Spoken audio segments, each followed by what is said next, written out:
ज्योतिष शास्त्र में हर ग्रह की महादशा का समय निर्धारित होता है। यानी व्यक्ति को एक पर्टिकुलर समय के लिए एक निश्चित अवधि के लिए किसी ग्रह की जो है महादशा को अपने जीवन में फेस करना पड़ता है।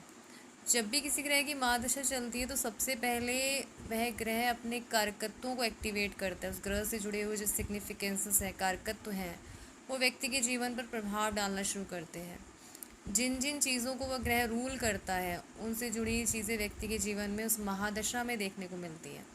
तो सूर्य से लेकर राहु केतु जो 9 ग्रह हैं उसमें सबकी एक महादशा का निश्चित समय जो है वो निर्धारित है। एक पर्टिकुलर टाइम के लिए हर ग्रह की महादशा कुछ सालों के लिए चलती है। इसी में बात करें चंद्रमा की महादशा का, तो चंद्रमा की महादशा बहुत तरीके से खास मानी जाती है क्योंकि वह एकमात्र ऐसा ग्रह है जिसे अगर कंट्रोल में कर लिया जाए तो ना केवल जन्म कुंडली के शुभ ग्रहों के शुभ प्रभावों में वृद्धि की जा सकती है, बल्कि शनि राहु केतु जैसे जो अशुभ ग्रह हैं, पाप ग्रह हैं, उनके दुष्प्रभाव को भी कम किया जा सकता है। कारण कि चंद्रमा एक ऐसा ग्रह है जो बहुत तेज गति से राशियों में मूव करता है। 2.25 दिन में एक राशि का चक्कर लगा लेता है। तो मन और भावनाओं को कंट्रोल करने वाला यह ग्रह, जैसे कि मन के विचार तेज़ी से बदलते रहते हैं व्यक्ति के जीवन में, उसी तरह से हर चीज़ को तेज़ी से बदलाव लाने में चंद्र ग्रह का बहुत इम्पॉर्टेंट रोल होता है। चंद्रमा की महादशा कुल 10 साल की होती है, जिसमें 10 वर्ष के लिए 10 साल के लिए व्यक्ति के जीवन पर चंद्रमा के कारकत्वों का फुल इम्पैक्ट होता है।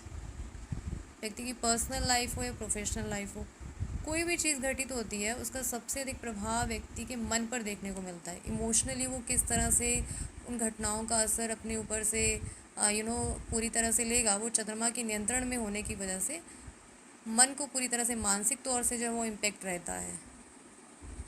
मुख्य रूप से चंद्रमा की महादशा में जो सबसे ज़्यादा प्रभाव देखने को मिलता है वो है व्यक्ति का इमोशनल ग्रोथ होना, सेल्फ डिस्कवरी, यानी अंतर्ज्ञान प्राप्त करता है व्यक्ति चंद्रमा की दशा में, आत्म खोज में लग जाता है। यह वह समय होता है जब इमोशनली व्यक्ति ग्रोथ करता हुआ इस दशा में मेंटल स्टेबिलिटी अनस्टेबिलिटी को फेस करता है। चंद्रमा की महादशा आप पर चल रही है, किसी भी चंद्रमा की महादशा वाले व्यक्ति को आप देखोगे तो व्यक्ति बहुत डीप थिंकर बन जाता है। हर चीज़ को बहुत गहराई से सोचने की उसकी आदत होती है, लेकिन फिर भी अपने विचारों में कहीं ना कहीं से अनस्टेबल दिखाई देगा। बहुत क्रिस्टल क्लियर जो है वो तरीके से नहीं देखा जाएगा और ना वह किसी डिसीज़न को एक बोल्डली ले पाएगा, ऐसा नहीं देखा जाता है, क्योंकि भावनाओं का खेल है सब जो चंद्रमा की दशा में चलता रहता है। हालांकि चंद्रमा की कुंडली में प्लेसमेंट भी निर्धारित करती है इसके अच्छे बुरे इम्पैक्ट को व्यक्ति की लाइफ में कि कैसा रहेगा। फॉर एग्जाम्पल, अगर चंद्रमा मजबूत स्थिति में है, उच्च स्थिति में है, पक्ष बली है, राजयोग बना रहा है, शुभ कारक ग्रह है, तो व्यक्ति का जो सबसे इम्पॉर्टेंट चीज़ देखेगी वो मेंटली वो बैलेंस्ड दिखेगा। व्यक्ति की अपनी भावनाओं पर नियंत्रण बहुत अच्छे से होगा। इसके साथ साथ वह साइकोलॉजिकली लोगों को भी हील करता हुआ दिखाई देगा। ब्यूटी का प्लैनेट है चंद्रमा, क्रिएटिविटी का प्लैनेट है, कलात्मकता, सिंपैथी, सहानुभूति मुख्य रूप से चंद्रमा की दशा में व्यक्ति फील करता है। कुंडली में चंद्रमा अच्छी स्थिति में होगा तो व्यक्ति की इंट्यूशन पावर बहुत अच्छे से देखने को मिलेगी। साथ साथ एक वेल प्लेस्ड चंद्रमा जो होता है वो मेंटली व्यक्ति को बहुत बोल्ड बनाता है। यात्राओं में व्यक्ति की दिलचस्पी बढ़ जाती है, नई नई चीज़ें सीखता है, ट्रैवलिंग करता है, मानसिक तौर से बहुत बोल्ड हो जाता है। लोगों को अपने जीवन की समस्याओं से निकालता हुआ, गाइड करता हुआ व्यक्ति देखने को मिलेगा। तो चंद्रमा की अच्छी स्थिति व्यक्ति की कुंडली में चंद्रमा की महादशा के दौरान उसको फिजिकली और मेंटली स्टेबिलिटी भी देती है, एक बैलेंस भी देती है। लेकिन वही कुंडली में चंद्रमा अगर कमज़ोर हो जाए, राहु केतु शनि के साथ किसी दुर्योग में आ जाए, पक्ष बली ना हो, कमज़ोर स्थिति में हो, अस्त हो, नीच की अवस्था में हो, तो व्यक्तित्व में डिप्रेशन और अनस्टेबिलिटी ऑफ माइंड, ये 2 नेगेटिव इम्पैक्ट जो है वो देखने को आएंगे, जिसके कारण चंद्रमा की महादशा में व्यक्ति बहुत इजीली पेशेंस खोता जाता है, शांत चित्त नहीं रह पाता, छोटी छोटी बातों को लेकर रिएक्ट कर देना, ओवर थिंकिंग करना, थोड़ी सी बात पे इरिटेट हो जाना, घबरा जाना उसकी आदत बन जाएगी। कहते हैं कि अगर आपका मन खुश हो तो तन यानी शरीर भी ठीक रहेगा। अब चंद्रमा खराब हुआ तो चंद्रमा की महादशा में इमोशनली इम्बैलेंस होते हुए व्यक्ति को बहुत सारे फिजिकल हेल्थ इश्यूज़ देखने को मिलेंगे। स्पेशली फीमेल की चार्ट में चंद्रमा की महादशा चल रही हो, चंद्रमा अगर नेगेटिवली प्लेस्ड हो तो फीमेल को बहुत सारे हेल्थ इश्यूज देखे जाते हैं, जिसमें हार्मोनल इम्बैलेंस सबसे खास तौर से देखा गया है। वही कारण बनता है डिप्रेशन और एंग्जाइटी का। तो चंद्रमा की महादशा में व्यक्ति बहुत इमेजिनेशन भी करने लगता है, जो चीज़ नहीं होनी है उसको भी वो इमेजिन करके अपने माइंड को अननेसेसरीली का एक टेंशन देना शुरू कर देता है। छोटी छोटी बातों पे रिएक्ट करना, किसी की बात को दिल पे लगा लेना, हर्ट हो जाना, फिकल माइंड हो जाना, ये सब चंद्रमा की दशा में देखने को मिलता है। तो चंद्रमा बेसिकली मन भावनाओं का कारक ग्रह है, और इनसे जुड़े जो सिग्निफिकेंसेस हैं उसका गुड बैड इम्पैक्ट प्लेसमेंट के अकॉर्डिंग चंद्रमा की देखने को मिलेगा। लेकिन साथ साथ कुंडली में चंद्रमा की दशा चल रही हो तो आपकी कुंडली के जिस भी भाव में चंद्रमा स्थित होगा और जिस भी भाव को रूल करता होगा यानी भावेश होगा, उन भावों से जुड़े हुए अच्छे बुरे रिजल्ट्स भी आपको देखने को मिलेंगे। जैसे कि चंद्रमा की प्लेसमेंट के अकॉर्डिंग आपको 10 साल की दशा में देखने को मिलेंगे। फॉर एग्जांपल, आपका अगर सप्तमेश चंद्रमा यानी मकर लगन की कुंडली है, आपका सप्तमेश चंद्रमा है, अब चंद्रमा की स्थिति जो है वो कुंडली में अच्छी नहीं है, तो दशा में आपको सबसे नेगेटिव इम्पैक्ट सप्तम भाव से जुड़ा हुआ देखने को मिलेगा। सप्तम भाव विवाह का है, व्यापार का है, पार्टनरशिप का है, उससे जुड़ी हुई मेंटल डिस्टर्बेंस आपको देखने को मिलेगी, इस दशा में भुगतनी पड़ेगी।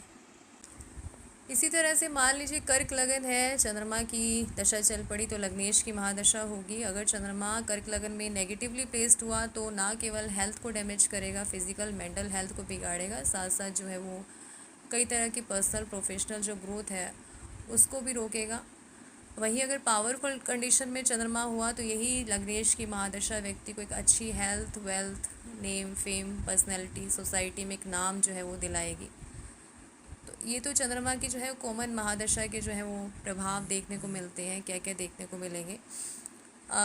लेकिन अब बात आती है चंद्रमा के उपायों की। आपकी कुंडली में चंद्रमा कारक मारक जो है वो स्थिति में होकर किस तरह के अच्छे को रिजल्ट दे रहा है, तो आपको उस कंडीशन में क्या उपाय करने चाहिए। बेसिकली चंद्रमा मन को कंट्रोल करने वाला ग्रह है, तो माइंड को अगर हील करना है, अपने इमोशंस को कंट्रोल करना है, तो उसके लिए सबसे इम्पॉर्टेंट है मेडिटेशन। तो चंद्रमा की मजबूती के लिए, चंद्रमा की दशा में शुभ फल प्राप्त करने के लिए सबसे पहले अपने मन को साधे, और मन को आपको साधने के लिए मेडिटेशन जो है वो ज़रूर करना चाहिए। अपनी दिनचर्या में आप कुछ समय मेडिटेशन पे लगाइए। यह वह उपाय है जो आपकी चंद्रमा कुंडली के चंद्रमा को मजबूत करेगा। दूसरा उपाय पूजा पाठ में आता है भगवान शिव की पूजा।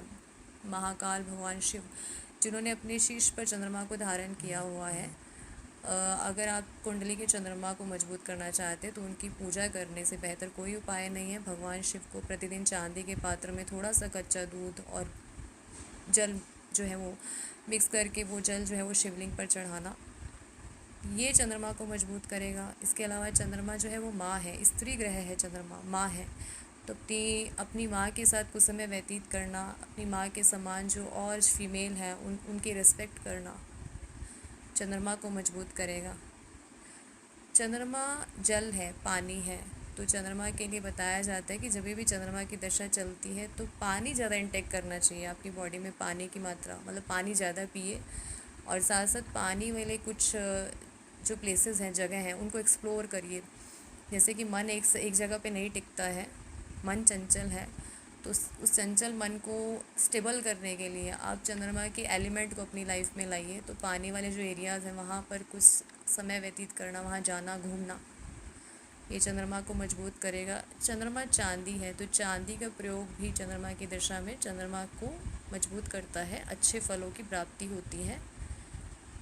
मंत्रों में ओम नमः शिवाय और चंद्र गायत्री मंत्र का जाप चंद्रमा से शुभ फलों की प्राप्ति करवाता है। और महादशा जो चंद्रमा की 10 साल की होती है उसमें आने वाले नेगेटिव इम्पैक्ट को कम करता है, पॉजिटिव जो है वो आपको रिजल्ट्स देखने को मिलते हैं।